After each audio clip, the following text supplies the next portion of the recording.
Hi everybody, I'm Joey Paul and I'm an indie author, and today we're going to be talking about show and tell. I know what you're thinking, the saying is usually show, not tell, but there's a lot of things that people misunderstand about this saying, and I wanted to do a video to say why you should do both. So why should you show? First of all, what is showing? Showing is when you give lots of description and you build a picture up using all five senses. So when you're setting the scene, you're talking about the smell, you're talking about what they can see, you can talk about what they feel, all of that. And it builds up a better mental picture for the reader, and it can get them emotionally invested in the scene. This is why you should show. It also implies important information. Generally speaking, when you're describing a character or an event or a scene that's going to be impactful later on in the story, then you're going to want to show it.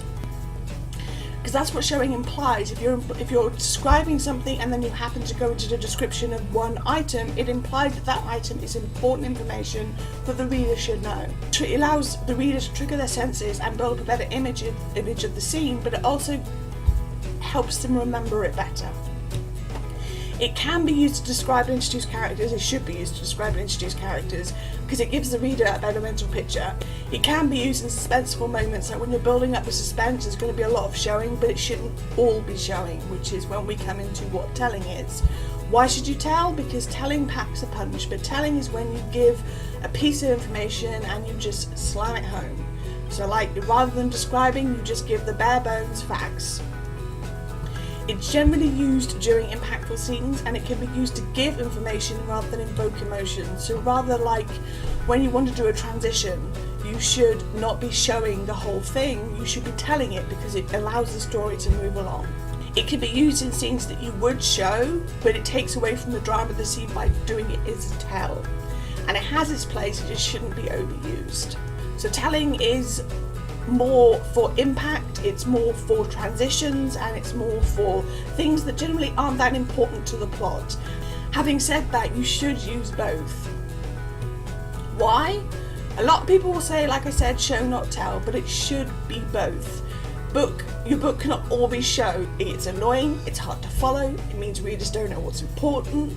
It can't all be tell because it lacks emotional investment, loses impact, and it's basically boring. So you need a mix of both, and they both have their places, and part of being a writer is learning which bits fit where. As I said before, each of them have their own uses, and those uses are good to follow. What you need to remember is that there is a place for show, there is a place for tell, but in a book there is a place for both show and tell. Someone once described it to me as showing being the hammer and telling being the nails, and you need both to build the book. So that's all I've got time for today. If you want to get in contact with me, you can do so by leaving a comment below or subscribing to my channel. You can find me on Facebook, on Goodreads, on Tumblr, on Twitter. All my books are available on Amazon, ebook and paperback format. And you can join my newsletter. And don't forget to check out the Dagstarded Fiction 2017 event where I will be signing books in October. All the links to which are listed below. Thanks for watching. Bye.